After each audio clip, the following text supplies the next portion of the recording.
चूंकि ये सिलसिला पिछले 2-3 साल से चल रहा था कि जम्मू के साथ लगातार एक रीजनल डिस्क्रिमिनेशन, एक रीजनल बायस जो है ये कश्मीर की एक पर्टिकुलर लॉबी जो है वो कर रही है, और वो लोग जो है वो ओहदों पे बैठे थे। चूंकि मैं भी उस कमेटी का इलेक्टेड हिस्सा था, हमने टाइम एंड अगेन उनको बोला कि जम्मू के साथ डिस्क्रिमिनेशन मत कीजिए। मैं 4 मुद्दे आपके सामने रखना चाहता हूँ। तो 4 मुद्दों पे हमारे साथ डिस्क्रिमिनेशन हुई, चाहे वो प्लेयर्स की सिलेक्शन को लेके होती थी। हमेशा आप पिछले 5, 7, 8, 10 साल का रिकॉर्ड निकाल के देख लीजिए, आपको कोई भी ऐसा नहीं मिलेगा टूर्नामेंट जिसमें जम्मू के प्लेयर कभी ज़्यादा हों या बराबर रहे। हमेशा वहाँ से चुन के वो अपने प्लेयर्स को लाते और जम्मू में आके यहाँ पर बंदरबांट होती और वो जम्मू के 4-6 प्लेयर्स, हालांकि हमारे कुछ प्लेयर्स जो डिपार्टमेंट्स में खेलते हैं कश्मीर में, उनका रजिस्ट्रेशन उधर है, they are registered in Kashmir, but वो उनको जम्मू के खाते में काउंट करते हैं। और जम्मू से 2 या 3 या 4 बच्चों को, चाहे वो नॉर्थ जोन हो जूनियर, चाहे वो सब जूनियर हो, चाहे वो वुमेन फुटबॉल हो, चाहे वो हो हमारा सीनियर फुटबॉल मेन का, हमेशा से जम्मू के साथ उन्होंने भेदभाव किया। सिलेक्शन में आप एलोकेशन ऑफ फंड्स देखिए, जम्मू के फंड जम्मू को कभी प्रॉपर नहीं मिले। मैं ट्रेजर रहा 4 साल, आज तक मुझे कभी अकाउंट्स नहीं दिखाए गए, कभी ये नहीं बताया गया भाई कितना पैसा आया, कितना पैसा गया, जम्मू में कितना आया, जम्मू में कितना पैसा गया, कितना लगा, कश्मीर में कितना लगा। आप यकीन मानेंगे पिछले 3 साल से जम्मू को एक सिंगल पैसा, एक सिंगल पेनी जम्मू को नहीं दी। जम्मू को एक सिंगल पैसा हमारे फंड नहीं दिया। 2019 के बाद हमारे पास कोई फंड नहीं आया। कश्मीर में आप देखिए, इस पर्टिकुलर ग्रुप ने कश्मीर के अंदर कोविड के अंदर भी टूर्नामेंट्स करवाई और हमें यह बोला गया पैसा नहीं। तीसरी बात, वोटर लिस्ट इंफ्रास्ट्रक्चर की। जम्मू में आप देखिए, कश्मीर में एस्ट्रोटर्फ 10-12 साल पहले लगी थी। जम्मू आज भी जूझ रहा है एस्ट्रोटर्फ के लिए, आज भी काम लगा है 2 साल से, बड़ी स्लो स्पीड से काम हो रहा है। हमने कमिश्नर साहब से भी मुलाकात की, हमने सेक्रेटरी को भी कहा स्पोर्ट्स काउंसिल के जनाब जम्मू की एस्ट्रोटर्फ जल्दी दीजिए। एक एस्ट्रोटर्फ बनाई नगरोटा में, जो यहाँ से 15-20 किलोमीटर दूर है। इतनी गर्मी या सर्दी में बच्चे नहीं जा सकते। जम्मू के साथ हर जगह अन्याय है। हमें मजबूर होकर के, आप ये लोग सोच रहे होंगे कि हम पहले क्यों नहीं बोले, हम पहले इनको टाइम में लगे। सीनियर साथी मेरे साथ बैठे हैं, इंटरनेशनल फुटबॉलर बैठे हैं, कोई ऐसा वक्त नहीं जब हमने इनको नहीं कहा कि भाई जम्मू के साथ डिस्क्रिमिनेशन मत कीजिए। अब वोटर लिस्ट की बारी आई। आप यकीन करेंगे, जिस बॉडी को संतोष ट्रॉफी की धांधली करने में के आरोप में जिसके प्रेसिडेंट थे जम्मू के शेख महमूद, रिटायर्ड एसएसपी, उनको यहाँ से रिजाइन करवाया गया। इतनी रिजेंटमेंट जम्मू से हुई कि सारी कश्मीर की लॉबी आई, जम्मू बिल्कुल खड़ा हो गया एक बगावत के उस दरवाजे पर, भाई हम बगावत करेंगे अगर आपने इस बॉडी, उस बॉडी को फोर्स किया गया रिजाइन करने को। आज उसी बॉडी को दे दिया इख्तियार कि आप जम्मू की वोटर लिस्ट बनाए हूँ।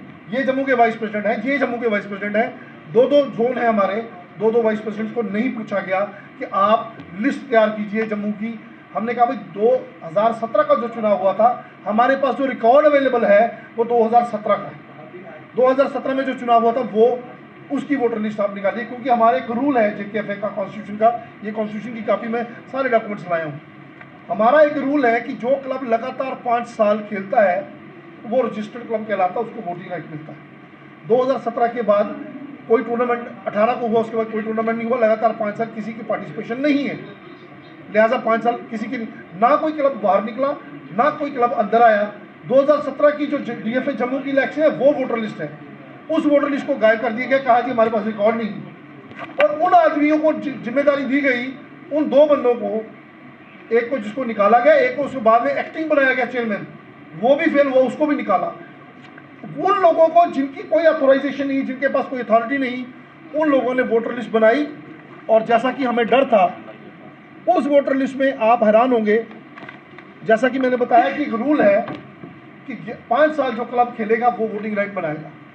ये है जम्मू के, इनमें से ऐसे क्लब हैं जो 30-30 साल पुराने हैं। इन 11 क्लबों को वोटर लिस्ट से बाहर निकाल दिया गया without any explanation, without any reason.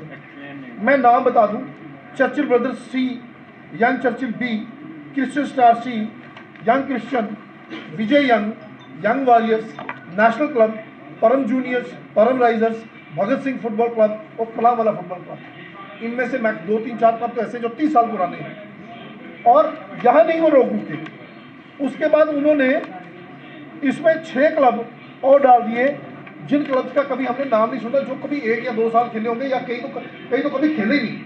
वो 6-7 क्लब जो है, मैं उनका नाम बता दूं, वो 6 क्लब इन्होंने डाल दिए बीच में। उसके उनके नाम है all J&K sports and cultural participation, आप में से मैक्सिमम लोग जो है वो स्पोर्ट्स कवर करते होंगे। जर्नलिस्ट भाई, आपने प्रेस नोट हमारे आते हैं, आपने नाम तो सुने होंगे कौन कौन से पुराने क्लब हैं, कौन से। आपने कभी इस क्लब का नाम सुना है JNK sports and cultural participation?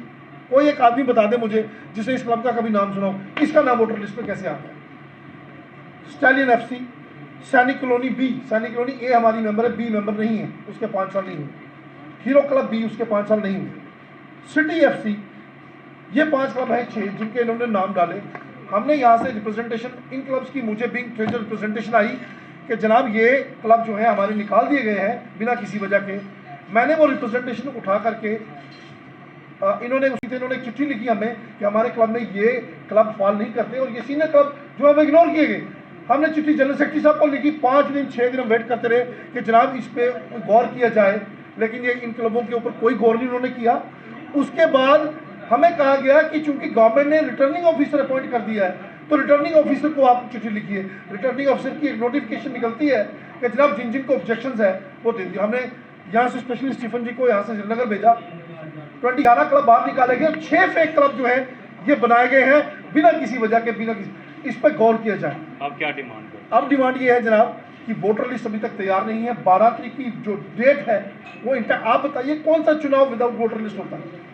Voter list का पंगा पड़ा है।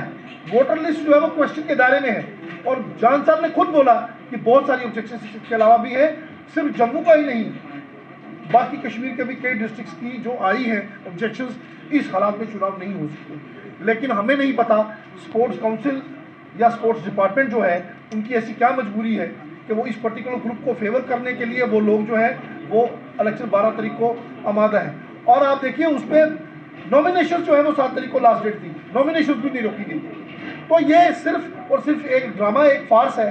ये एक निपोटिज्म की सीधी सीधी निशानी है कि सरकार की नाक के नीचे इतना बड़ा भेदभाव जम्मू के साथ हो रहा है। जम्मू का फुटबॉल लिटरली खत्म हो गया, हमारे पास ग्राउंड नहीं है और सारे फंड्स जो है वो उधर डाइवर्ट हो रहे हैं। सारी सिलेक्शन प्रोसेस जो है वो उधर डाइवर्ट हो रहा है। हमारे प्लेयर्स के साथ इनजस्टिस हो रहा है। हमारा इंफ्रास्ट्रक्चर नहीं, हमारे पास फंड्स नहीं, हमारे पास ग्राउंड्स नहीं और ऊपर से सिलेक्शन भी हमारे बच्चों के साथ भेदभाव। आप डिपार्टमेंटल टीम्स निकाल कर देखें, जेके बैंक की टीम देखें, पुलिस की टीम देखें, बाकी डिपार्टमेंट की टीम देखें जम्मू की कितनी रिप्रेजेंटेशन है और कश्मीर की कितनी है। ये पर्टिकुलर ग्रुप जो है ये बिल्कुल एक माफिया। इस ग्रुप को रोकने के लिए, इस पर्टिकुलर ग्रुप को रोकने के लिए हमारी LG साहब से ये इल्तिजा है कि काइंडली इंटरवीन करें। हमने इसमें प्रेस नोट में भी लिखा है, वी रिक्वेस्ट ऑनरेबल LG साहब टू काइंडली इंटरवीन। और जम्मू का फुटबॉल आप करोड़ों रुपया लगा रहे हैं प्लेइंग ग्राउंड में, जब फुटबॉल नहीं रहेगा तो ग्राउंड में खेलेगा कौन? हमारे बच्चों के साथ, हमारे क्लब्स 50-50 साल पुराने क्लब्स के साथ अगर इंजस्टिस होगा तो आप बताइए फुटबॉल कैसे पनपेगा? तो मैं लिहाजा आप सब लोगों के माध्यम से, मीडिया के माध्यम से पूरी जम्मू को, पूरी जम्मू की आवाम को और एडमिनिस्ट्रेशन जो है उनसे ये गुजारिश करता हूँ कि बराए मेहरबानी जम्मू के फुटबॉल को बचाएं। और इन लोगों को जिन्होंने फुटबॉल एसोसिएशन को एक प्राइवेट लिमिटेड कंपनी बनाकर रखा है और ये अपने बिजनेस बेनिफिट्स के लिए उसको यूज़ करते हैं, आप इनकी प्रॉपर्टी डिटेल्स निकालें लोगों की। देखिए कैसे लोगों ने करोड़ों रुपया फुटबॉल एसोसिएशन के नाम पे कमाया। ये लोग फुटबॉल को सिर्फ एक हथियार के रूप में यूज़ कर रहे हैं और फुटबॉल को सिर्फ एक पैसा कमाने का जरिया इन्होंने बनाया। इनके ऊपर शिकंजा कसा जाए और इस इलेक्शन को डेफर किया जाए।